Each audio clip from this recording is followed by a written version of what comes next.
भाई को कोई भी नहीं बताएगा इस वाले डांस के बारे में, ये उनके लिए एक सरप्राइज होगा।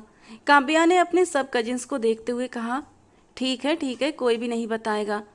रात के 11 बज गए हैं, अभी तक हमने प्रैक्टिस शुरू नहीं की, जल्दी से गाना प्ले करो। सुरभि ने कहा, जो काव्या की बेस्ट फ्रेंड भी थी और उसकी ननद भी।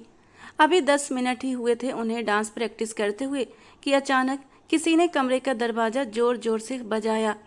कौन है ये जिसको दरवाज़ा बजाने की भी तमीज़ नहीं? मैंने कहा भी था कोई भी इस कमरे की तरफ ना आए, मगर इस घर में मेरी सुनता ही कौन है? काव्या ने बड़बड़ाते हुए दरवाज़ा खोला तो सामने ही हार्दिक खड़ा था। आप यहाँ क्या कर रहे हैं? वो कांपते शब्दों में बोली। इतनी देर से दरवाज़ा बजा रहा हूँ, खोल क्यों नहीं रही थी? यहाँ सारी लड़कियाँ डांस प्रैक्टिस कर रही हैं, आपका यहाँ कोई भी काम नहीं है भाई, जाएं यहाँ से। सुरभि के ये कहने की देर थी कि हार्दिक ने घूरकर उसे देखा और काव्या की कलाई को जोर से थामते हुए अपनी ओर खींच गया। बहुत शौक है ना तुम्हें नाचने का? वो जोर से दहाड़ा तो काव्या खौफ से उछलते हुए पीछे हट गई। तो छोड़िए मुझे, छोड़िए वरना मैं शोर मचा दूंगी। हार्दिक छोड़िए मुझे। 2 महीने पहले ही उसकी मंगनी हार्दिक से हुई थी। काव्या 20 साल की थी जबकि वो 28 साल का। पहले हार्दिक इस मंगनी पर रजामंद नहीं था। मंगनी के 1 महीने बाद तक उसने काव्या को एक नज़र देखना भी गवारा नहीं किया था। और बात ये नहीं थी कि काव्या सुंदर नहीं थी, वो तो बहुत खूबसूरत थी। लड़के तो उसे देखकर दिल थाम लिया करते थे, लेकिन काव्या ने कभी किसी को लिफ्ट नहीं कराई। उसके मन का तो एक ही मालिक होता जो उसका हमसफ़र बनता, और किस्मत ने उसका हमसफ़र हार्दिक को बना दिया था, जो 1 नंबर का घमंडी और गुस्से वाला था। पूरा 1 महीना मंगनी के बाद काव्या का ये सोचते हुए गुजरा था कि जब इंसान को मैं पसंद नहीं तो इसने आखिर मंगनी क्यों की थी। लेकिन उसे तो शुक्र मनाना चाहिए था कि 1 महीना तो उसका इतना सुकून से गुजरा। अब तो उसके ऊपर बस कयामत ही कयामत टूटने वाली थी। न जाने अचानक से हार्दिक को क्या हो गया था। पिछले 1 महीने से तो जैसे उसकी सांसों पर हुकूमत करने लगा था। किसने इजाज़त दी तुम्हें यूँ डांस करने की? हाँ बोलो। वो इतनी ज़ोर से दहाड़ा था कि कमरे में मौजूद सारी लड़कियां डर के मारे सहम गईं। सुरभि भी हैरानी से अपने भाई की ओर देख रही थी। वो आज किसी अनजान डरावने शख्स की तरह लग रहा था। मैं तो बस अपने भाई की मेहंदी की प्रैक्टिस कर रही थी, और वैसे भी अभी हमारी शादी थोड़ी हुई है जो आप मुझ पर ऐसे हुक्म चला रहे हैं। काव्या ने कांपती आवाज़ में हिम्मत जुटाकर कहा और कमरे से निकलने लगी। तभी हार्दिक ने उसका बाजू पकड़ा और उसे अपनी ओर खींच लिया। शादी तो समझो हो गई शादी, अभी और इसी वक्त। उसकी आंखों में अचानक से ही पागलपन उतर आया था। शर्ट के आधे बटन खुले हुए, बाल बिखरे थे, और उसकी गहरी नज़रों में वो आँख थी जो किसी को भी जला कर रख दे। वो उसे एक झटके में अपने कमरे में घसीट कर ले गया और गुस्से से उसे बेड पर पटक दिया। वो आगे बढ़ ही रहा था कि अचानक दरवाज़ा खुला और सुरभि तेजी से कमरे में दाखिल हुई। भाई ये क्या तरीका है? आप लोगों को ये तमाशा क्यों दिखा रहे हैं? बाहर सब अजीब अजीब बातें कर रहे हैं। छोड़िए काव्या को। सुरभि यहाँ से चली जाओ, ये हम दोनों का आपसी मामला है। हार्दिक गुर्राया। भाई मैं मानती हूँ ये आप दोनों का मामला है, लेकिन इसका मतलब ये तो नहीं आप किसी की इज्जत यूँ ज़मीन पर रौंद दें। बात प्यार से भी सुलझाई जा सकती है। इस तरह सबके सामने तमाशा करने की क्या ज़रूरत थी? वो भाई से पूरे 10 साल छोटी थी, मगर इस वक्त एक बड़ी बहन की तरह डट कर खड़ी थी। काव्या को वापस जाना चाहिए। जिस तरह से आपने उसे यहाँ लाया है ना, बहुत गलत किया आपने। ख़ानदान में बहुत बातें बनेंगी अब। मुझे परवाह नहीं, तुमसे कहा ना जाओ यहाँ से। हार्दिक ने आंखें तरेरी। सुरभि हार्दिक को गुस्से से घूरती हुई कमरे से चली गई। हार्दिक ने फौरन दरवाज़ा लॉक किया और धीरे धीरे काव्या की ओर बढ़ने लगा, जो बेड पर सहमी हुई पीछे सरकती जा रही थी। बहुत शौक है ना तुम्हें अय्याशियाँ करने का? डांस पार्टी ये सब नाटक मुझे नहीं पसंद, नहीं गवारा मुझे। उसकी आवाज़ अब एकदम चीख में बदल गई थी। तुम्हें खुश देखकर मेरे अंदर आग लग जाती है, चिंगारियाँ फूटती हैं। मैं नहीं देख सकता तुम्हें खुश, समझी तुम? जब तुम रोती हो, तड़पती हो, मेरे अंदर सुकून उतरता है।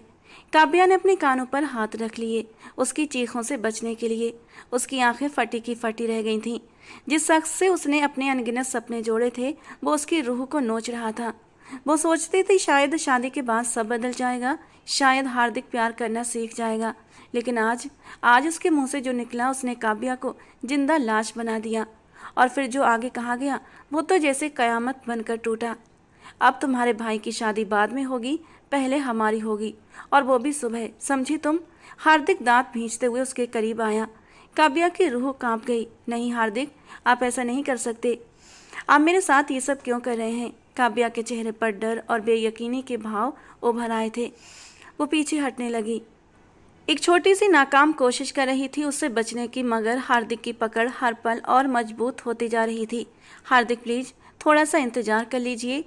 मेरे मम्मी पापा को परेशान मत कीजिए। कुछ ही दिन तो बचे हैं हमारी शादी में। मुझे सुकून से अपने भाई की शादी एंजॉय करने दीजिए। शादी के लिए इतनी जल्दी मत कीजिए। प्लीज हार्दिक प्लीज, आप ऐसा क्यों कर रहे हैं?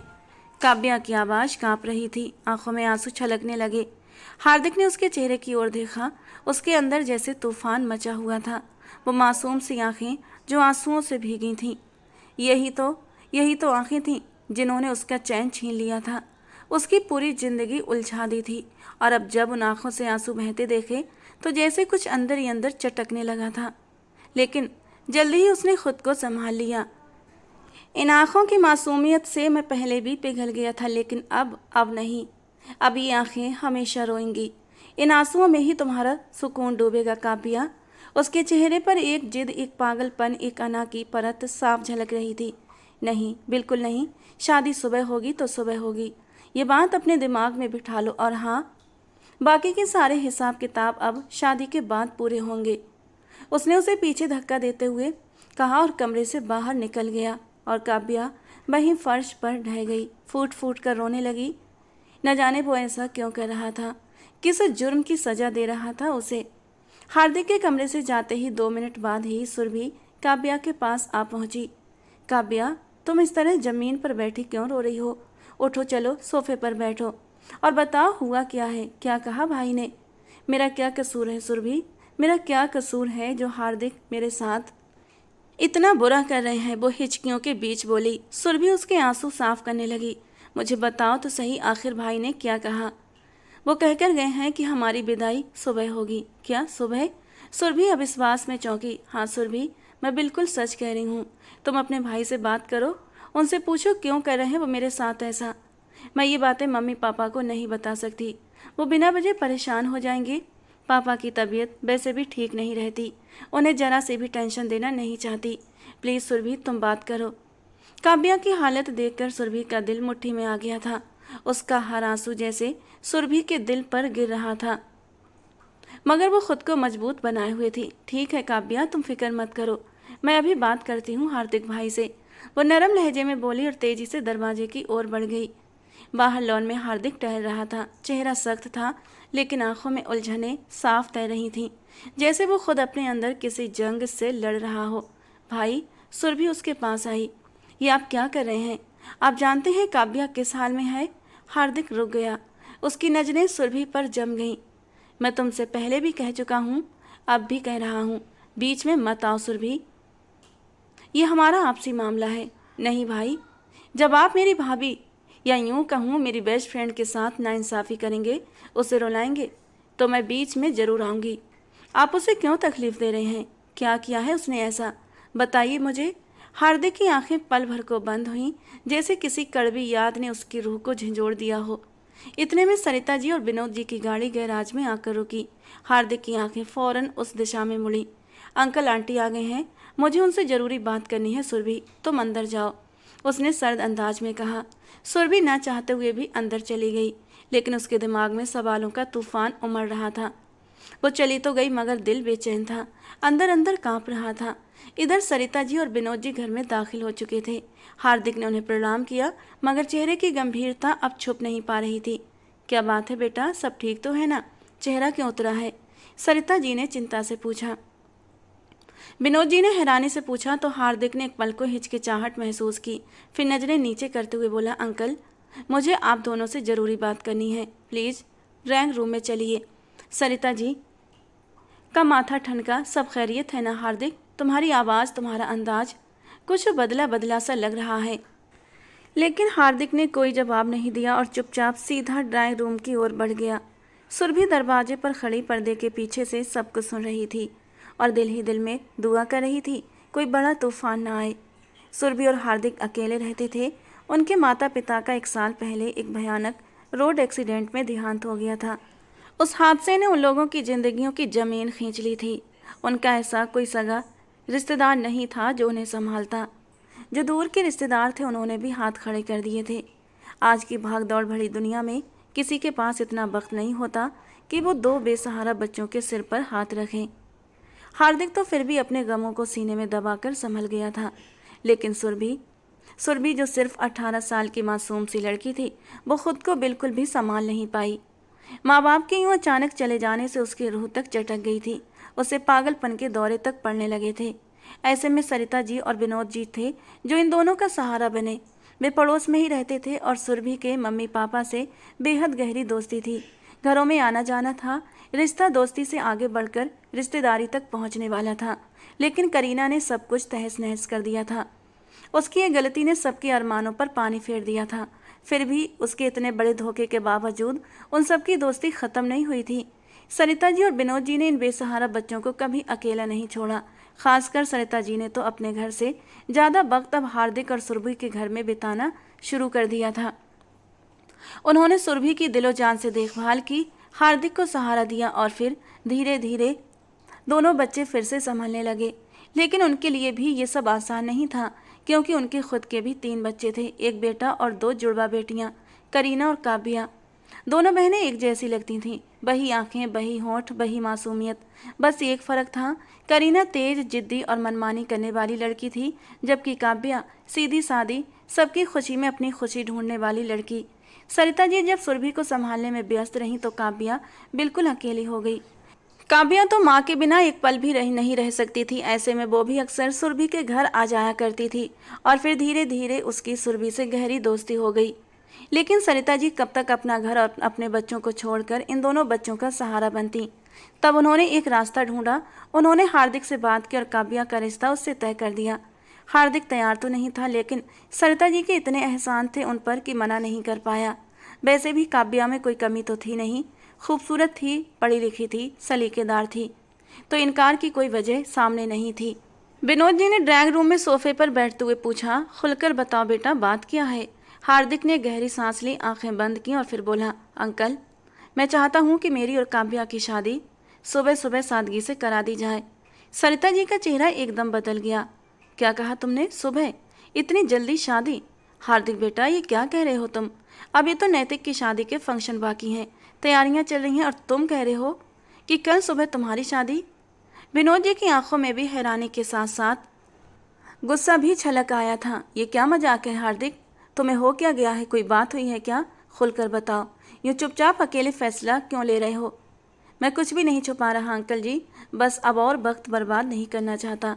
जितनी बातें फैल रही हैं ना खानदान में, जितनी नज़रें उठ रही हैं, मैं अब और बर्दाश्त नहीं कर सकता। कौन सी बातें फैल रही हैं? करीना की वजह से अगर कोई तुम्हें कुछ कह रहा है, तुम्हारे बारे में कुछ बोल रहा है, तो हमें बताओ, उनका मुंह तोड़ कर रख देंगे हम। विनोद जी का स्वर सख्त हो गया था।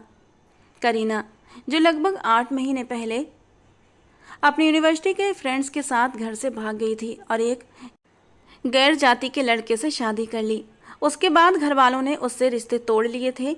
सरिता जी की आंखें भर आईं। बेटा, क्या तुम दोनों के बीच कुछ हुआ है? काव्या तो बच्ची है, खामोश रहती है, कभी किसी चीज़ की शिकायत तक नहीं की उसने। फिर अचानक से ये शादी का फैसला क्यों? मंगनी हो चुकी है, शादी भी तय है, लेकिन इतनी जल्दबाजी क्यों बेटा? हार्दिक की नज़रें झुक गईं। उसके शब्द धीमे मगर बोझिल थे। आंटी, काव्या बहुत अच्छी है, बहुत मासूम, मगर अब मुझे लगता है ये रिश्ता या तो पूरा हो जाए या फिर ख़त्म। मैं अब और इस अधूरे रिश्ते में नहीं रहना चाहता। विनोद जी ने कड़क कर कहा। तुम्हारे लहजे से लग रहा है जैसे तुम किसी दबाव में हो हार्दिक, साफ साफ बताओ, कोई बात है जो तुम हमसे छुपा रहे हो? हार्दिक ने एक लंबी चुप्पी के बाद बेहद ठंडे स्वर में कहा, बस अंकल, इतना समझ लीजिए कि मेरे लिए अब ये फैसला करना ज़रूरी हो गया है। या तो सुबह शादी होगी या फिर मैं इस मंगनी को तोड़ने का ऐलान कर दूंगा। ये सुनते ही सरिता जी की जुबान जैसे तालू से चिपक गई, आंखों से कनकहा दर्द बह निकला। हे भगवान, ये कैसा वक्त दिखा दिया तूने। वो धीरे से बड़बड़ाई, मैं जानता हूँ लोग तुम्हें बरगला रहे हैं हार्दिक, हमारे खिलाफ भड़का रहे हैं, मगर कोई बात नहीं बेटा, जो तुम चाहो वही होगा। विनोद जी ने गहरी सांस लेते हुए कहा। ठीक है हार्दिक, हम काव्या की शादी सुबह ही कर देंगे। हार्दिक ने सिर झुकाकर धीरे से हाँ में सर हिलाया। बहुत बहुत धन्यवाद अंकल जी। एक बात और कहना चाहता हूँ। हाँ बोलो। विनोद जी ने हैरानी से उसकी ओर देखा। शादी के बाद मैं काव्या को यहाँ से ले जाऊँगा। उसकी बात सुनकर सरिता जी और विनोद जी दोनों चौंके। कहाँ ले जाओगे तुम उसे? अभी तो उसके भाई की शादी है बेटा। विनोद जी का स्वर अब तल्ख हो गया था। मैंने एक नया अपार्टमेंट लिया है, मैं उसे वहीं ले जाऊंगा। हार्दिक का लहजा बिल्कुल सपाट था। और ये घर, ये भी तो तुम्हारा ही घर है ना बेटा? सरिता जी की आवाज़ कांप उठी थी। हम तो यहाँ सिर्फ नैतिक की शादी होने तक के लिए रुके हुए हैं। बाद में तो तुम्हें ही इस घर में रहना है। हम तो चले जाएंगे अपने छोटे से फ्लैट में। और अगर तुम्हें पसंद नहीं था तो तुम पहले ही बता देते, हम अपने उसी छोटे से घर में अपने बेटे की शादी कर लेते। हमें तो लगा तुम्हारा घर बड़ा है तो शादी के इंतजाम करने में आसानी रहेगी। ऐसी बात नहीं है अंकल जी और आंटी, मुझे कोई प्रॉब्लम नहीं है। आप लोग जब तक चाहें यहाँ रह सकते हैं। लेकिन बस अब इस घर में मेरा दिल घबराता है। माँ बाप की कमी हर कोने में महसूस होती है। उनकी यादों से पीछा छुड़ाना चाहता हूँ, थोड़ा सा सुकून चाहता हूँ। अगर यहीं रहूँगा तो शायद उनकी याद में पागल हो जाऊँगा। हार्दिक की आवाज़ भर्रा आई थी। विनोद जी ने गहरी सांस ली और ख़ुद को समेटते हुए बोले, ठीक है हार्दिक, हमें कोई ऐतराज़ नहीं, बस तुम हमारी काव्या को खुश रखना। हार्दिक चुपचाप सिर झुकाकर चला गया। सरिता जी ने तुरंत विनोद जी की ओर देखा। उनकी आंखों में एक बेचैनी थी। आपने क्यों हाँ कर दी शादी के लिए? ऐसा क्या है जो हार्दिक इतनी जल्दी कर रहा है? मुझे कुछ ठीक नहीं लग रहा विनोद जी। विनोद जी की आंखों में भी बेचैनी थी, पर उनका स्वर बेहद दृढ़ था। सरिता, एक बार हमारी इज्जत का तमाशा लग चुका है। अब मैं कुछ और बर्दाश्त नहीं कर सकता। इसीलिए जो हो रहा है खामोशी से होने दो। मैं जानता हूँ खानदान वाले इसे भड़का रहे हैं। इसके जितने भी दूर पार के रिश्तेदार हैं ना, सबकी नज़र इसकी दौलत पर है। सब इसे मिसयूज करना चाहते हैं। लेकिन मैं प्रमोद को अपने सगे भाइयों की तरह मानता था और उसके बच्चों को अपने बच्चों जैसा। मैं उसके बच्चों का गलत फ़ायदा उठाने नहीं दूंगा। ये दौलत जो प्रमोद के खून पसीने से कमाई थी वो किसी गलत हाथ में नहीं जानी चाहिए। ठीक है हार्दिक, अभी शादी चाहता है ना तो कर दो शादी। आज नहीं तो कल तो करनी ही थी, तो फिर सुबह क्यों नहीं? लोगों के पास तो बहाना है करीना का। वही नाम लेकर सब इसे भड़का रहे हैं, इसे इस रिश्ते से हटाने की कोशिश कर रहे हैं। तुम्हें पता है ना, शोभा भाभी और प्रमोद ने तो पहले ही कहा था कि करीना को हार्दिक की दुल्हन बनाना चाहते हैं। लेकिन करीना ने, उसने न हमारा मान रखा न इज्जत, सब कुछ मिट्टी में मिला दिया। अब तुम जाओ काव्या के पास, उसे बता दो कि सुबह उसकी शादी है और उसे हार्दिक के साथ अब जाना है। मैं जानता हूँ मेरी बच्ची मेरा मान नहीं तोड़ेगी। दोनों पति पत्नी की आंखें भीग चुकी थीं। उधर पर्दे के पीछे खड़ी सुरभि ने ये सारी बातें सुन ली। उसे यकीन नहीं हो रहा था कि हार्दिक इतनी शिद्दत से शादी और इस घर को छोड़ने की बात कर सकता है। उसने पल भर भी न गंवाते हुए तेजी से पलटा और दौड़कर काव्या के कमरे की ओर भागी। काव्या, काव्या। वो दरवाज़ा खोलते ही हाफती हुई अंदर दाखिल हुई। क्या हुआ सुरभि, तुम इतनी घबराई हुई क्यों हो? मैंने सब कुछ सुन लिया काव्या। वो सब बातें ड्राइंग रूम में, अंकल आंटी और हार्दिक भैया की बातें। कैसी बातें? तुम्हारी शादी की, और वो भी सुबह। और भैया तुम्हें यहाँ से ले जाएंगे और कोई शादी नहीं रुकेगी। ये सब मैंने खुद सुना है। काव्या के चेहरे से जैसे सारा खून उतर गया, पैरों में कपकपी सी आ गई। तभी दरवाजे पर दस्तक हुई। कौन? काव्या की आवाज़ बहुत धीमी थी। बेटा, मैं तुम्हारी माँ, कहते हुए सरिता जी कमरे में दाखिल हुई। उनके चेहरे पर नरमी और चिंता दोनों थीं। उनके हाथ में खूबसूरत सा ड्रेस और एक छोटा सा बैग था। बेटा, ये कुछ ज़रूरी चीज़ें हैं, इस बैग में रख दी हैं मैंने। सुबह जल्दी से तैयार हो जाना, कल तुम्हारी शादी है। उनकी आवाज़ धीमी थी, जैसे किसी भारी दुख को छुपाने की कोशिश कर रही थी। काव्या ने कांपती आवाज़ में पूछा, मम्मी, मुझे शादी से कोई ऐतराज़ नहीं है, मगर ये सब इतनी जल्दी क्यों? मैंने कुछ गलत किया है क्या? हार्दिक इतनी जल्दी क्यों कर रहे हैं? सब कुछ तो प्लान था ना। भाई की शादी के बाद मेरी शादी थी, थोड़ा सा वक्त ही तो रह गया था, फिर इतनी जल्दबाजी क्यों?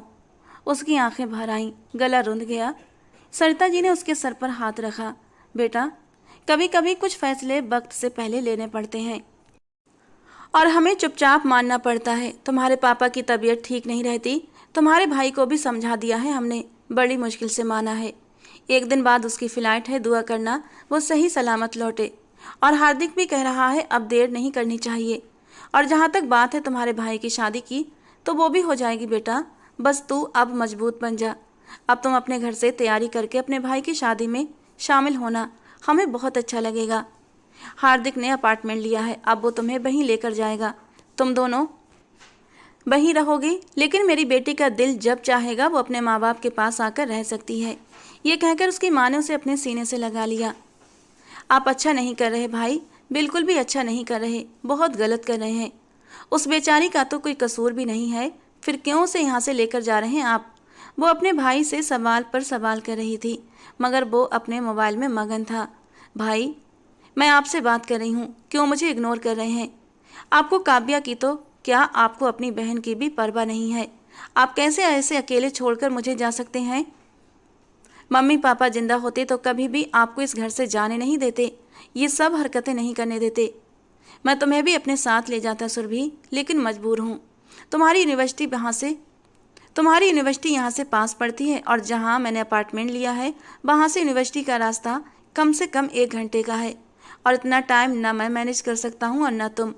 यहाँ से तो तुम बस 15 मिनट की वॉक पर यूनिवर्सिटी चली जाती हो। चिंता मत करो, तुमसे मिलने आता रहूँगा। सुरभि, मुझे खुद से ज़्यादा तुम्हारी परवाह है, समझी तुम? अंकल और आंटी के घर में तुम अकेली नहीं हो, और अब तो नैतिक की भी शादी हो जाएगी, उसकी बीवी आ जाएगी, तो तुम्हें भी एक अच्छी दोस्त मिल जाएगी। वो कुछ देर खामोश खड़ी उसे घूरती रही, जैसे उसकी बातों पर यकीन नहीं आ रहा था। काव्या और सुरभि पूरी रात सोए नहीं थे। सुबह 11 बजे काव्या को तैयार करने के लिए एक लड़की घर आ गई थी। आधे घंटे के अंदर अंदर उसे तैयार कर दिया गया। क्रीम कलर के लहंगे में वो मासूम सी लड़की बेहद खूबसूरत लग रही थी। सुरभि ने मुश्किल से ही अपने आंसू रोक रखे थे, क्योंकि वो जानती थी अगर वो रोई तो फिर काव्या को संभालना बहुत ज़्यादा मुश्किल हो जाएगा। काव्या, चलो बेटा, हार्दिक गाड़ी में बैठा तुम्हारा इंतजार कर रहा है। शादी की सारी रस्में पूरी होने के बाद उसकी माँ ने उसे हौसला दिया और बाहर लेकर आई, और वहाँ अपने बाप से गले लगती सिसकियाँ भरती रोने लगी। तू मेरे जिगर का टुकड़ा है काव्या, तूने हमेशा अपने बाप का सिर ऊंचा रखा है, कभी अपने पापा का दिल नहीं तोड़ा, हमेशा हमारी हाँ में हाँ मिलाई है। हमेशा खुश रहो बेटा। विनोद जी भी रो पड़े थे। घर के बाहर हल्की धूप थी, मगर माहौल पर उदासी की एक मोटी चादर तनी हुई थी। मोहल्ले की कुछ औरतें और करीबी रिश्तेदार दरवाजे पर खड़े थे। सबकी नज़रें हार्दिक और काव्या पर जमी हुई थीं। हर कोई इस अचानक हुई शादी पर हैरान और परेशान था। हार्दिक गाड़ी के पास खड़ा था, चेहरा सपाट, आंखें खाली, जैसे उसके अंदर का शोर भी थक हार कर खामोश हो गया हो। उसने काव्या को आते देखा तो एक पल को उसकी पलकें कांप उठी थीं। उस हसीन चेहरे ने उसके दिल की धड़कनें तेज कर दी थीं, मगर वो फौरन खुद को संभाल गया। काव्या धीरे धीरे कदमों से आगे बढ़ी, उसके हर कदम के साथ जैसे पूरे घर की सांसें रुक रुक कर चल रही थीं। हार्दिक गाड़ी में बैठा और गाड़ी स्टार्ट कर दी, और फिर काव्या को लेकर वो अपनी नई मंजिल की ओर रवाना हो गया। पूरा रास्ता दोनों खामोश रहे थे, एक शब्द भी किसी के मुंह से नहीं निकला। वो उसे अब एक ऐसी जगह पर लेकर आया था जो आज से पहले काव्या ने कभी नहीं देखी थी। हार्दिक ने गाड़ी का दरवाज़ा खोला और काव्या को बाहर आने को कहा, और फिर खुद अंदर चला गया। आप मुझे कहाँ लेकर आए हैं? वो एकदम घबराई हुई सी आवाज़ में बोली। मेरे पीछे पीछे आओ। हार्दिक का लहजा ठंडा था। फिर एक बहुत बड़ी बिल्डिंग में दाखिल होकर वो उसे लिफ्ट तक लेकर गया। लिफ्ट में चढ़ते ही काव्या की धड़कनें और भी तेज हुईं। 4था फ्लोर। जैसे ही लिफ्ट रुकी, हार्दिक तेजी से बाहर निकल गया। काव्या ने एक पल को खुद को संभाला और उसके पीछे पीछे धीरे से चलने लगी। हर कदम पर एक अनजाना सा डर उसके वजूद को जकड़ रहा था। सामने एक अपार्टमेंट का दरवाज़ा था। हार्दिक ने चुपचाप चाबी निकाली और दरवाज़ा खोलकर बिना एक शब्द कहे अंदर चला गया। काव्या कुछ पल तक वहीं खड़ी रही, फिर जैसे किसी अदृश्य धक्के से आगे बढ़ी और दरवाजे के भीतर कदम रखा। अंदर की सजावट बेहद खूबसूरत थी। हर चीज़ करीने से रखी हुई थी। कोने में खूबसूरत फर्नीचर, हल्की रोशनी में नहाया हुआ कमरा, दीवारों पर जड़ी खूबसूरत सीनरी, हर चीज़ जैसे ये साबित कर रही थी कि ये जगह पहले से ही किसी खास के लिए सजा दी गई हो। मगर फिर भी उस पूरे माहौल में एक अजीब सा सन्नाटा था, जैसे सब कुछ होते हुए भी कुछ बेहद ज़रूरी चीज़ वहाँ मौजूद नहीं थी। हार्दिक ने कमरे की खिड़की के पर्दे हटा और धीरे से कहा, अब यही तुम्हारा घर है। काव्या सन रह गई। घर? ये कैसा घर है? हमारा तो घर। वो बोलते बोलते रुक गई। यही हमारा घर है और फिलहाल तुम यहीं रहोगी, अकेली। हार्दिक ने उसकी बात काटते हुए कहा। मैं कुछ दिनों के लिए बाहर जा रहा हूँ, बिजनेस टूर पर। काव्या की आंखें हैरानी से फैल गईं। अकेली यहाँ?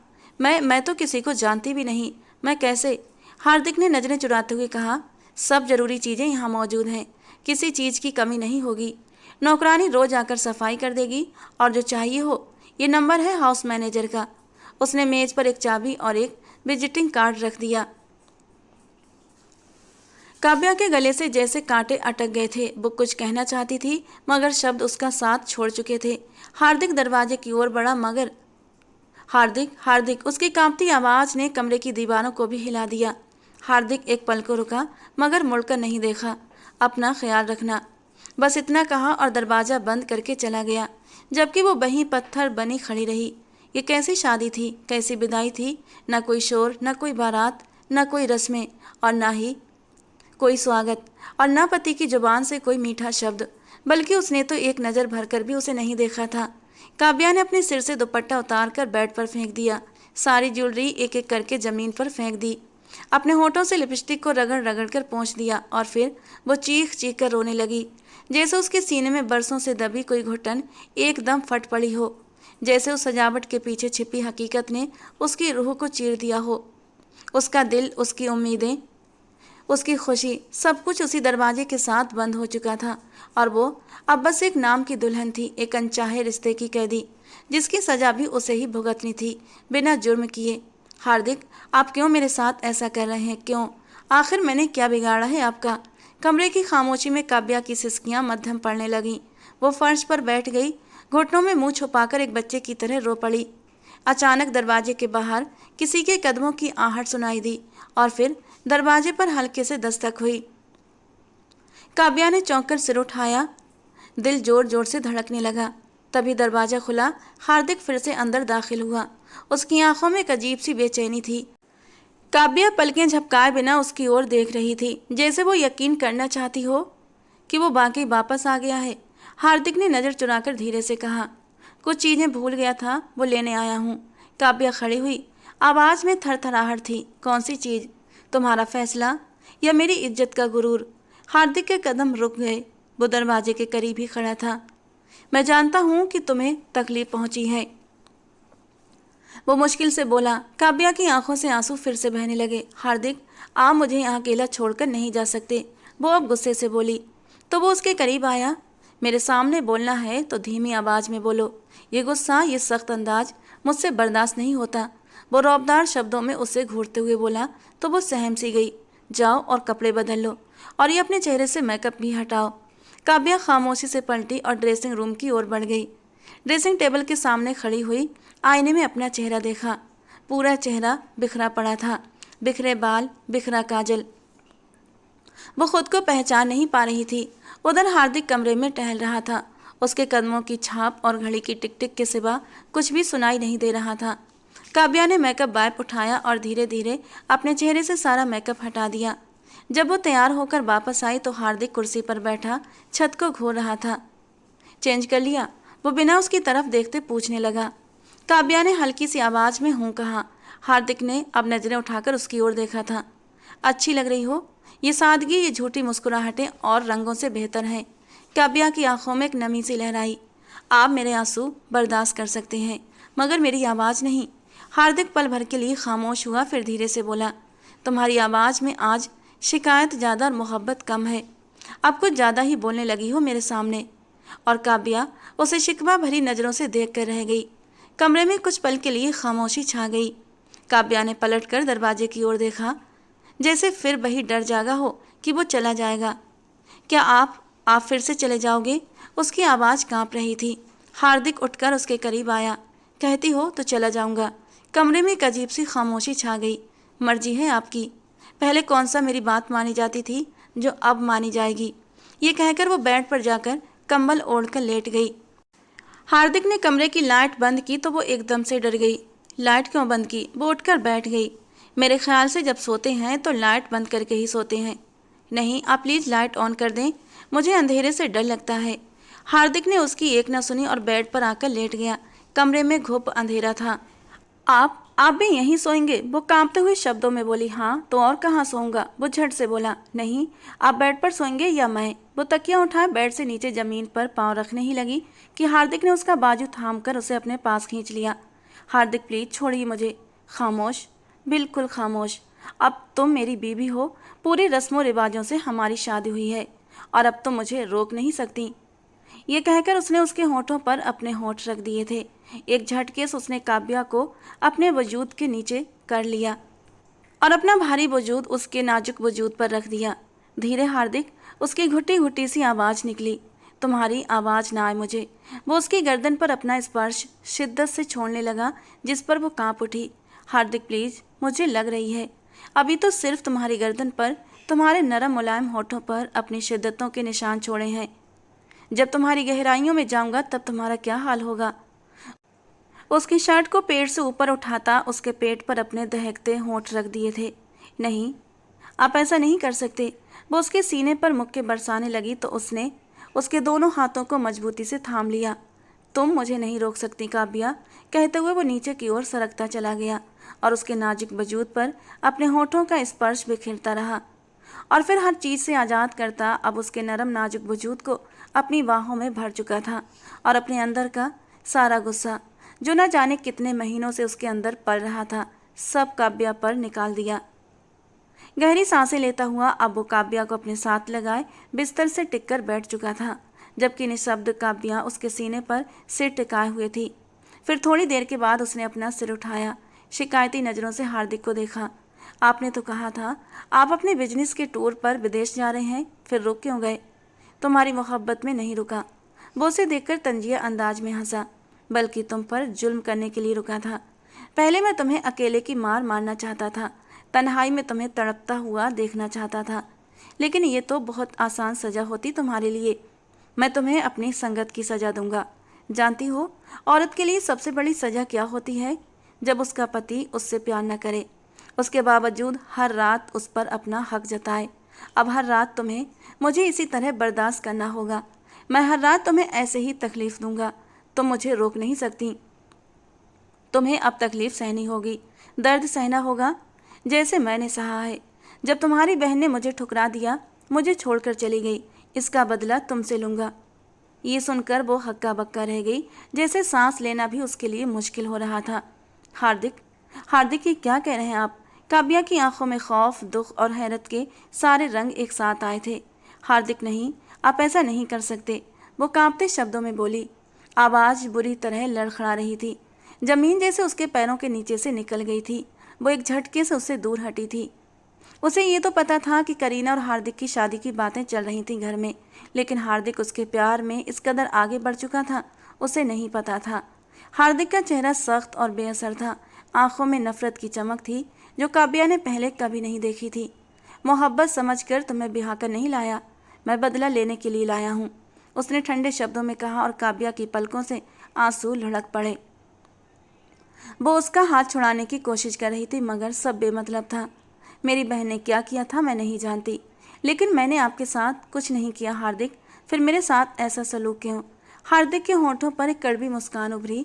लेकिन इसीलिए तो सजा है, क्योंकि तुम उसकी बहन हो।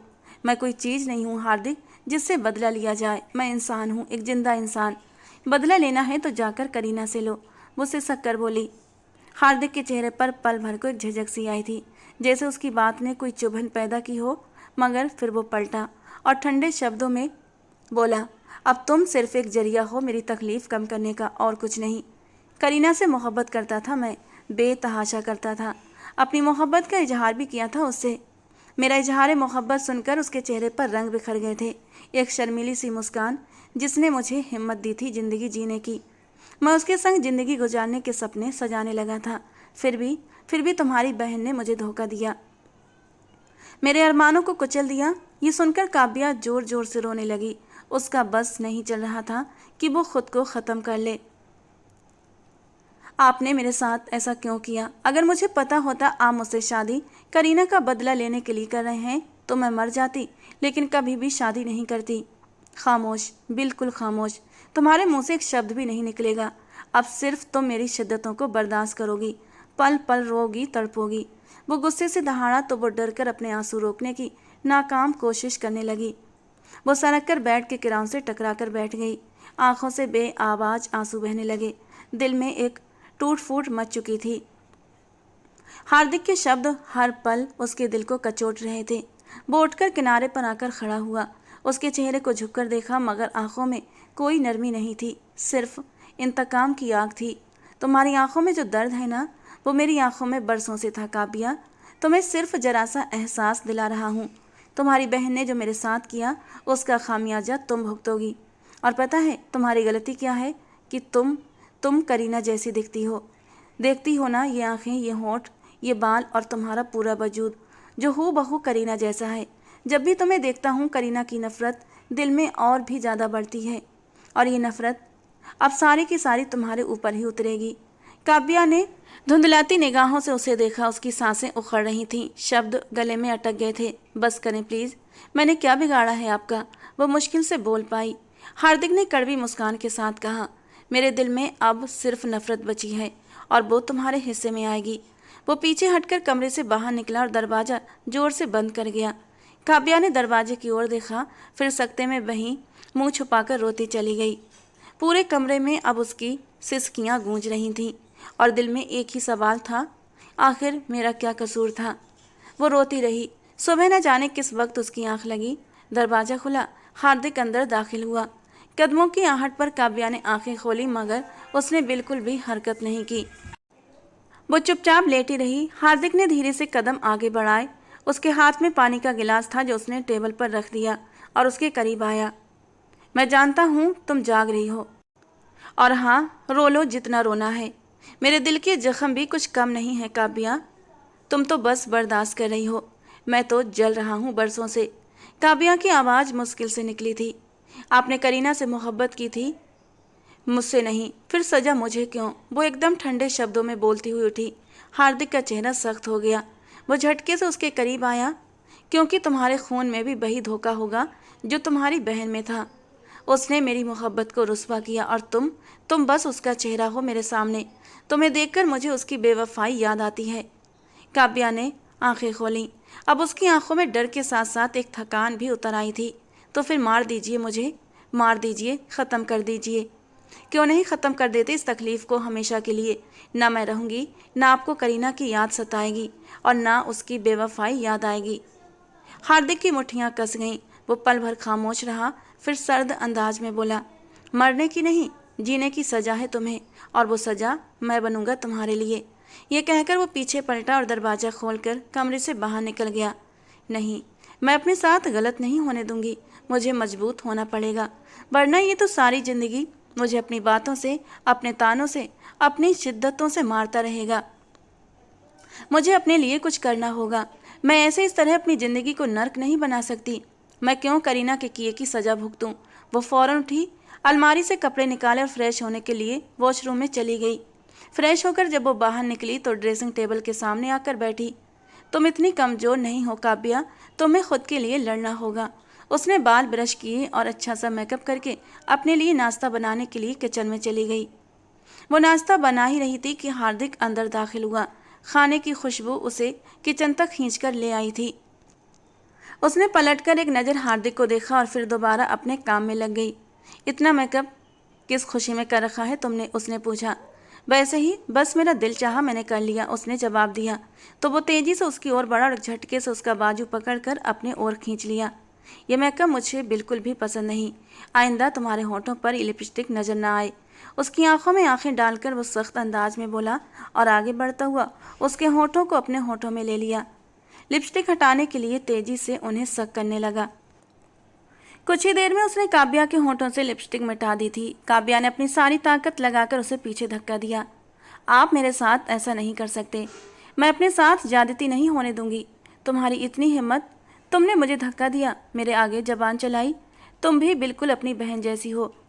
मैं बिल्कुल भी करीना की तरह नहीं हूँ, और अगर होती तो अपने बाप के एक बार कहने पर आपसे शादी ना करती। आप मेरे ना बोलने का नाजायज़ फ़ायदा उठा रहे हैं। और हाँ, शाम को मुझे अपने मम्मी पापा से मिलने जाना है। ये तो तुम्हारी भूल है कि तुम अपने माँ बाप के घर जाओगी। कल तुम्हारे भाई की बारात है और तुम वहाँ भी नहीं जाओगी, समझी? वो मजाक उड़ाने वाले अंदाज में उसे देखकर कमरे में चला गया। ये सुनकर उसके हाथ से खाने की प्लेट छूटकर जमीन पर गिर गई। नहीं हार्दिक, प्लीज ये हरकत मत कीजिएगा, मुझे मेरे भाई की खुशियों में शामिल होने दें, प्लीज हार्दिक। वो उसके पीछे कमरे में भागी। हार्दिक, मैं आपके आगे हाथ जोड़ती हूँ, प्लीज हार्दिक, मुझे वहाँ ले चलिए। हार्दिक ने टेबल से अपना मोबाइल उठाया और स्क्रीन उसके सामने कर दी। ये देखो, तुम्हारे माँ बाप के कोई 50 से ज़्यादा बार कॉल्स आ चुकी हैं, लेकिन मैंने एक बार भी अटेंड नहीं की।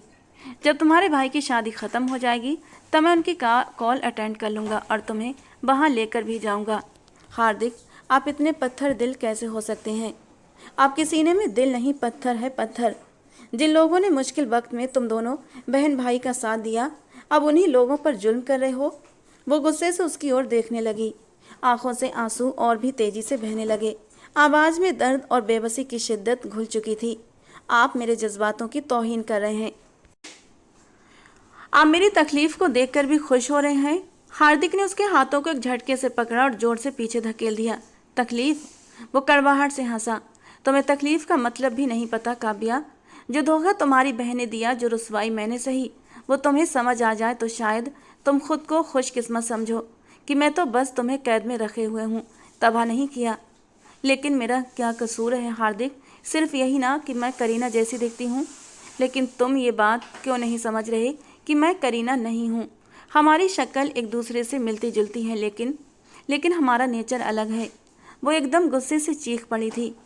मेरी गलती सिर्फ ये है कि मैं उसी ख़ानदान से हूँ, तो क्या सज़ा मुझे मिलेगी? हार्दिक के चेहरे के भाव एक पल को नरम पड़े, लेकिन फिर वो आंखें चुराकर पीछे हट गया। कसूर नहीं भी है तो सज़ा तुमको ही मिलेगी, क्योंकि मेरे पास तुम्हारे ही जरिए बदला लेने का मौका है। जब जब तुम्हें देखता हूँ तो करीना की याद और भी तेज आती है मुझे। मेरे अंदर जुनून भर जाता है। इसी शक्ल पर फिदा हो गया था मैं। यही होंठ, यही आंखें, यही खूबसूरती जिन्होंने मुझे दीवाना कर दिया था। लेकिन ये खूबसूरती सिर्फ एक धोखा थी। वो मुझे धोखा देकर चली गई और अब इसी खूबसूरती से बदला लूँगा। तुम्हारी सूरत में मुझे करीना नज़र आती है। अगर करीना मेरी ज़िंदगी में आती तो उसे फूलों से भी ज़्यादा प्यार से रखता, लेकिन नहीं। वो तो मेरे अंदर एक जुनून पैदा कर गई। मेरे अंदर के इंसान को मारकर एक जानवर को जिंदा कर गई, और अब वो जुनून, वो हैवानियत तुम पर उतरेगी। तभी मेरे अंदर के जानवर को सुकून मिले। उसके पागलपन और दीवानगी भरे शब्द सुनकर काव्या तो एक पल के लिए सहम कर रह गई थी, जैसे हर उम्मीद, हर ख्वाहिश दम तोड़ चुकी हो। वो वहीं ज़मीन पर बैठ गई थक हार कर। वो जो सुबह उठी थी एक नई उम्मीद के साथ कि खुद को कमज़ोर नहीं बनने देगी, हार्दिक का डटकर मुकाबला करेगी, अपने लिए खड़ी होगी, अपने ऊपर जुल्म नहीं होने देगी, अब सब हिम्मत जवाब दे गई थी। आंसू लगातार बह रहे थे, लेकिन अब आवाज़ में भी कपकपाहट ख़त्म हो चुकी थी, जैसे सब कुछ ख़त्म हो गया हो। मेरे भाई की बारात है। मेरे मम्मी पापा, मेरा भाई मेरा इंतज़ार कर रहे होंगे। सुर भी मेरा इंतज़ार कर रही होगी। हमने एक जैसे कपड़े बनाए थे, कितने ख्वाब सजाए थे इस शादी को लेकर कि अपने भाई की शादी में ये करूँगी, वो करूँगी। मगर हार्दिक ने सारे ख्वाब तोड़ दिए। हे भगवान, मैं क्या करूँ? कैसे अपने भाई की शादी में जाऊँ? क्या करूँ, क्या ना करूँ? वो कमरे में इधर से उधर चक्कर लगाने लगी और सोचने लगी कि कैसे अपार्टमेंट से बाहर निकले। दरवाजे के करीब रखे सोफे पर अचानक उसकी नज़र पड़ी, जहाँ हार्दिक ने कल रात अपनी जैकेट फेंकी थी। उसकी आंखों में एक चमक आई। वो तेजी से आगे बढ़ी। जैकेट की जेब में कोई तो चाबी होगी। वो बड़बड़ाई। अचानक से उसके हाथ में चाबी आ गई और दिल जोर जोर से धड़कने लगा, जैसे चाबी नहीं बल्कि आज़ादी उसके हाथ लग गई हो। उसने दरवाजे की ओर कदम बढ़ाए, लेकिन अगले ही पल उसके कदम रुक गए। अगर हार्दिक वापस आ गया तो? दिल ने डराया। मगर फिर भाई की हंसती मुस्कुराती सूरत, माँ बाप के बेबस चेहरे जो बड़ी ही बेबसी से दरवाजे की ओर देख रहे थे, उसकी आंखों में घूम गए। नहीं, अब रुकने का वक्त नहीं काव्या, वो खुद से बोली, और फिर दबे पांव दरवाजे तक पहुंची। ताला खोलकर धीरे से दरवाज़ा खोला। बाहर खामोशी थी, जैसे किस्मत भी आज उस पर मेहरबान हो गई थी। उसने तेजी से एक बड़ी सी काली चादर ली, चेहरा ढका और फिर सीढ़ियाँ फांदती नीचे उतर गई। दिल धड़क रहा था, आंखों में आंसू थे, मगर कदम मजबूत थे। आज वो हर कीमत पर अपने भाई की खुशियों का हिस्सा बनेगी, चाहे कुछ भी हो जाए। अपार्टमेंट से निकलकर वो रोड क्रॉस करने के लिए इधर उधर देखने लगी। उसे कुछ नहीं पता था कि किधर जाना है और किधर नहीं, और ना ही उसके पास पैसे थे। गाड़ियाँ थीं जो रुकने का नाम नहीं ले रही थीं। हे भगवान, ये रोड क्रॉस कैसे करूं? वो इधर उधर देखती और बड़बड़ाती रही। तभी एक बाइक उसके सामने आकर रुकी, जिस पर 2 जवान लड़के सवार थे। उन्हें देखकर काव्या की जान निकल गई। कहाँ जाना है मैडम? हमें बता दो, हम ले जाएंगे आपको। शर्म नहीं आती तुम लोगों को? दफ़ा हो जाओ यहाँ से। वो लड़के देखने में ही लफंगे और मवाली टाइप के लग रहे थे। वो उन्हें घूरती हुई सख्त अंदाज में बोली। उधर जब हार्दिक अपार्टमेंट में दाखिल हुआ तो उसने देखा दरवाज़ा खुला हुआ था।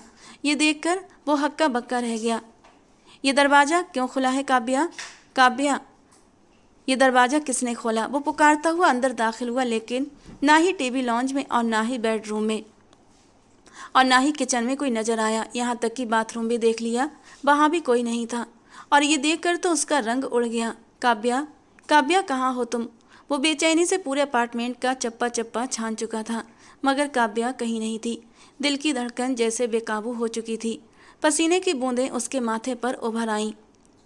उसकी नज़रें अचानक टेबल पर पड़ी, जहाँ एक छोटा सा नोट रखा था। कांपते हाथों से उसने वो पर्ची उठाई और पढ़ना शुरू कर दिया।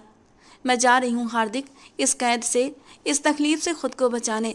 मत ढूंढना मुझे, क्योंकि अब अगर मिली भी तो शायद वो काव्या ना हो जो तुम्हें मिली थी। नोट उसके हाथ से गिर गया। हार्दिक की आंखें कुछ पल के लिए पत्थर हो गईं। फिर अचानक जैसे उसके अंदर का तूफान फट पड़ा। वो इतनी जोर से चीखा कि अपार्टमेंट की दीवारें हिल गईं। नहीं नहीं काव्या, तुम ऐसा नहीं कर सकती। वो पागलों की तरह दीवार से टकराने लगा, फिर तेजी से बाहर की ओर भागा। लिफ्ट के बजाय सीढ़ियाँ उतरता चला गया। हर दरवाजे, हर मोड़ पर उसे वही आवाज़ सुनाई दे रही थी, मत ढूंढना मुझे। लेकिन वो कैसे न ढूंढता? वो तो खुद को खो चुका था उसके साथ। वो अब उसे ढूंढने निकला था, शायद अपनी बिखरी हुई सांसें वापस लेने। वो सीधा नीचे बिल्डिंग के मैनेजमेंट के पास आया और उनसे पूछा, क्या आपने मेरी वाइफ को अपार्टमेंट से निकलते हुए देखा है? कुछ भी मालूम हो तो प्लीज़ बताइए। सिक्योरिटी गार्ड ने बताया, सर आपकी वाइफ पिछले 10 मिनट पहले ही भागती हुई बाहर निकली थी और इस तरफ चली गई। शहर की गलियां वीरान थीं, लेकिन हार्दिक का दिल शोर मचा रहा था। वो हर गली, हर मोड़ पर, हर चेहरे में काव्या को तलाश कर रहा था। अचानक एक सुनसान गली से उसे किसी के चीखने की आवाज़ आई। छोड़ो मुझे, प्लीज़ जाने दो। ये आवाज़, ये तो काव्या की थी। हार्दिक बिजली की तरह उस दिशा में लपका। एक पुरानी टूटी फूटी गली के कोने पर उसे वो मंजर दिखाई दिया जिसने उसके तन बदन में आग लगा दी। 2 लड़के काव्या को जबरदस्ती एक वीरान कोने में घसीटने की कोशिश कर रहे थे। काव्या खुद को छुड़ाने की भरपूर कोशिश कर रही थी, मगर वे लोग ताकतवर थे, पत्थर दिल। छोड़ दो उसे। हार्दिक की दहाड़ से गली गूंज उठी। वो किसी आंधी की तरह उन पर टूट पड़ा। पहले उन्हें घूंसे मारकर जमीन पर गिराया और जब दूसरे ने चाकू निकाला तो हार्दिक ने उसका हाथ मरोड़कर चाकू उसी के सामने फेंक दिया। अगर मेरे करीब आए तो सांस लेना भूल जाओगे। उसकी आवाज़ में एक दहशत थी। वो दोनों घबरा गए और भाग निकले। काव्या वहीं जमीन पर बैठ चुकी थी, थकी हुई, रोती हुई। हार्दिक ने झुककर उसे सहारा दिया। मैं आ गया हूँ, अब कुछ नहीं होगा। काव्या ने आंसू भरी आंखों से उसकी ओर देखा, जैसे बरसों बाद कोई अपना दिखाई दिया हो। उसकी आंखों में डर और टूटा हुआ भरोसा, सब कुछ एक साथ था। मुझे लगा था कोई नहीं आएगा, वो मुश्किल से सिसकते हुए बोली। हार्दिक ने उसका चेहरा थाम कर कहा, अगर पूरी दुनिया भी खिलाफ हो जाती, मैं तब भी तुम्हें ढूंढ निकालूंगा। तुम मेरी हो, मेरी जिम्मेदारी। माहौल में खामोशी छा गई, मगर दोनों के दिलों में एक नई शुरुआत की हल्की सी उम्मीद जाग रही थी। चलो अपार्टमेंट चलें। नहीं, मैं नहीं जाऊंगी, क्योंकि मैं जानती हूँ अब आप मुझे फिर से सज़ा देंगे अपार्टमेंट से भागने की। आप मुझे अब और भी तकलीफ़ देंगे, मुझे फिर से कैद कर लेंगे। मैं नहीं जाऊंगी आपके साथ। और आप क्यों आए मेरे पीछे? करने देना था मुझे उन दरिंदों को जो कुछ करते, नोचने देना था मुझे। क्यों आए आप यहाँ? वो एक बार फिर से बिखर पड़ी थी। अंदर का ज्वालामुखी फिर से फट पड़ा था। मैं तो करीना की बहन हूँ ना, मेरे चेहरे में आपको करीना की झलक दिखती है। वैसे भी आपको तो करीना से मोहब्बत थी, काव्या से तो आपको नफरत है। काव्या से तो बस बदला लेना था आपने। अब जाए यहाँ से प्लीज़। वो अपने शब्दों के खंजर हार्दिक के दिल में पैवस्त कर रही थी। हर शब्द, हर इल्जाम जैसे उसकी आत्मा को चीर रहा था, लेकिन वो खामोश था। उसने कुछ न कहा, सिर्फ एक पल देखा और अगले ही पल बगैर इजाज़त के, बगैर सफाई के उसे अपने बाजुओं में उठा लिया। छोड़े मुझे, छोड़े हार्दिक। वो मुक्के मारती चीखती रही, खुद को छुड़ाती रही, मगर उस पर कोई असर नहीं था। आपको कोई हक नहीं है, कोई हक नहीं आपको। मगर हार्दिक का चेहरा खामोश था। उसके कदम अब तेजी से अपार्टमेंट की ओर बढ़ रहे थे। रास्ते में कई लोग उन्हें देख रहे थे। कुछ हैरत से, कुछ हमदर्दी से। मगर हार्दिक का ध्यान सिर्फ एक चीज पर था, काव्या को सुरक्षित घर तक पहुंचाना। वो अपार्टमेंट पहुंचे और दरवाजा बंद किया। नरमी से उसे बेड पर बिठाया। काव्या ने पलटकर मुंह मोड़ लिया। फिर से सजा दोगे ना मुझे? ठीक है, दो सजा। अपने गले में पड़ा दुपट्टा उतार कर उसने साइड पर रख दिया। कर लो अपनी मनमर्जी, तकलीफ पहुंचाओ मेरे वजूद को और अपने अंदर की आग को शांत कर लो। लेकिन याद रखना हार्दिक, मैं आपको कभी भी माफ़ नहीं करूंगी। आपने मुझे बहुत रुलाया है, बहुत ज़्यादा। हार्दिक ने धीरे से उसके करीब बैठते हुए कहा, मैं जानता हूँ मैं तुम्हारा गुनहगार हूँ। आज पहली बार मुझे अपने ही नज़रों में शर्म महसूस हुई काव्या। वो रुक रुक कर बोला, आज पहली बार मुझे अपनी ही नफरत की गहराई का एहसास हुआ। जानती हो, जब मैं अपार्टमेंट में आया और तुम नहीं मिली तो मेरी जान निकल गई थी और उसी पल मेरे दिल में तुम्हारी मोहब्बत पैदा हुई। मुझे एहसास हुआ कि अगर तुम मेरी ज़िंदगी में नहीं रही तो मैं मर जाऊंगा। काव्या, तुम्हारे बिना मैं अधूरा हूँ। तुम्हारा वो एक शब्द, मैं जा रही हूँ मुझे ढूंढना मत, मेरी जान खींच कर ले गया था। और अब ये जो मोहब्बत मेरे दिल में पैदा हुई है, ये मरते दम तक रहेगी। काव्या ने चौंक कर उसकी ओर देखा। वो चेहरा जो हमेशा कठोर और घमंड से भरा रहता था, आज टूटा हुआ और शर्मिंदा नजर आ रहा था। तुम सही कहती हो, मुझे तुमसे नफरत नहीं थी, बस खुद से थी। तुम करीना की बहन हो, उसके जैसी दिखती हो, यही सोचकर मैंने तुम्हें कभी नहीं समझा। हमेशा तुम्हें करीना से कंपेयर करता रहा, लेकिन कभी तुम्हारे खूबसूरत दिल को पहचान नहीं पाया। वो धीरे से उसके हाथों को थामते हुए बोला, लेकिन आज जब तुम उन दरिंदों के हाथों में थी, मेरा दिल जैसे बंद हो गया था। अगर तुम्हें कुछ हो जाता मैं खुद को कभी माफ़ नहीं कर पाता। काव्या की आंखें आंसुओं से भर गईं, मगर वो अभी भी खुद को मजबूत रखने की कोशिश कर रही थी। तो क्या आप मुझे आज़ाद कर दोगे हार्दिक? हार्दिक ने गहरी सांस लेकर कहा, नहीं, आज़ाद नहीं करूँगा, क्योंकि अब कैद में तुम नहीं, मैं हूँ। तुम्हारी इन खूबसूरत आँखों की कैद में, तुम्हारे इन होठों की कैद में, तुम्हारे बालों की इन खुशबुओं में कैद होकर रह गया हूँ। तुम्हारे वजूद, तुम्हारे मासूम दिल की कैद में हूँ मैं। और अब मैं हमेशा कैद में रहना चाहता हूँ। खुद को कैद करके चाबी तो अब समंदर में फेंक दी है मैंने। अब रिहा नहीं होना चाहता, अब सज़ा नहीं, माफ़ी मांगना चाहता हूँ तुमसे। कमरे में खामोशी छा गई थी, सिर्फ धड़कनों की आवाज़ बाकी थी। काव्या की पलकें झुक गईं, वो नज़रें चुराना चाहती थी, मगर हार्दिक की आवाज़ ने जैसे उसे रोक दिया। काव्या, तुम कुछ नहीं कहोगी? वो खामोश बैठी रही, जैसे दिल में बहुत कुछ था मगर शब्द नहीं मिल रहे थे। फिर वो धीरे से बोली, माफ़ी? क्या हर जख्म का मरहम यही होता है हार्दिक? एक कदम आगे बढ़ा और प्यार से बोला, नहीं, हर जख्म का नहीं, मगर कुछ जख्म सिर्फ थोड़ा सा झुकने से भर जाते हैं। एक छोटा सा शब्द माफ़ी जख्मी दिलों का दर्द थोड़ा सा कम कर देता है। काव्या ने हल्की सी हंसी के साथ आंखों से आंसू पोंछे, दिल की कोई गांठ जैसे खुलने लगी हो। तो फिर बताओ, मेरे दिल की दवा क्या है? हार्दिक ने धीरे से उसका हाथ थामा, जैसे किसी टूटे वजूद को सहारा दिया हो। तुम्हारा सुकून, तुम्हारी हंसी, तुम्हारी मर्जी। अगर तुम जाना चाहो तो दरवाज़ा खुला है, अगर रुकना चाहो तो ये दिल, ये ज़िंदगी सब तुम्हारा है। काव्या ने देर तक उसकी आंखों में देखा और पहली बार दिल के किसी कोने में एक नरम सी रोशनी जागी, जैसे अंधेरों में उम्मीद ने करवट ली हो। दरवाज़ा खुला था, मगर कदमों ने वहीं रुकने का फैसला कर लिया। मैं तुमसे हाथ जोड़कर माफ़ी मांगता हूँ काव्या, आइंदा तुम्हें दुख देने का सोचूंगा भी नहीं। काव्या ने रूठी सी मुस्कान के साथ कहा, एक शर्त पर माफ़ करूँगी। कैसी शर्त? आज के बाद आपकी ज़बान पर सिर्फ मेरा नाम होगा, करीना का नहीं। हार्दिक ने बिना देर की कहा, मेरी जान, मैं वादा करता हूँ तुमसे, आज से हार्दिक की ज़बान पर सिर्फ और सिर्फ काव्या का नाम होगा, काव्या के अलावा किसी और का नहीं। वो मुस्कुराई सुकून से, जैसे किसी बुझे हुए चेहरे पर फिर से रोशनी लौट आई हो। और हाँ, मैं तुम्हें तुम्हारे भाई की बारात में तो नहीं लेकर जा सका, मगर अब चलो घर, अपने भाई भाभी का स्वागत करने। हार्दिक ने धीरे से उसका दुपट्टा उसके कंधे पर रखा, जैसे उसकी इज्जत, उसकी पहचान, उसका सम्मान, सब कुछ उसे लौटा रहा हो। चलो काव्या, जल्दी से तैयार हो जाओ, अच्छा सा ड्रेस पहनकर मेकअप कर लो। उसकी बात पर काव्या ने अपने पति को चौंक कर देखा, फिर मुस्कुराती हुई तैयार होने चली गई। जल्दी कर लो मैडम, अब और कितना देर लगाओगी? तुम्हारे अपने तुम्हारा इंतजार कर रहे होंगे। गाड़ी सड़क पर दौड़ रही थी, मगर इस बार माहौल में कोई बोझ नहीं था, एक सुकून था।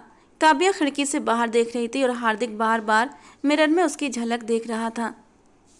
घर पहुंचे तो दरवाजे पर रंग बिरंगी बत्तियां झिलमिला रही थीं, अंदर से हंसी खुशी की आवाज़ें आ रही थीं। सब नए जोड़े का इंतजार कर रहे थे, मगर किसी को खबर नहीं थी कि आज बिछड़ी हुई बहन, एक बिखरी हुई बेटी भी लौटकर आने वाली है। हार्दिक ने गाड़ी रोक दी। तैयार हो? काव्या ने गहरी सांस ली। नहीं, लेकिन अब रुकना भी नहीं। जैसे ही दोनों अंदर दाखिल हुए, सबकी नजरें उनकी ओर उठी थीं। सुरभि की आंखें खुशी से चमक उठीं। वो दौड़कर काव्या से लिपट गई। तू आ गई काव्या, तू आ गई। सरिता जी ने भी कांपते हाथों से उसका चेहरा थामा।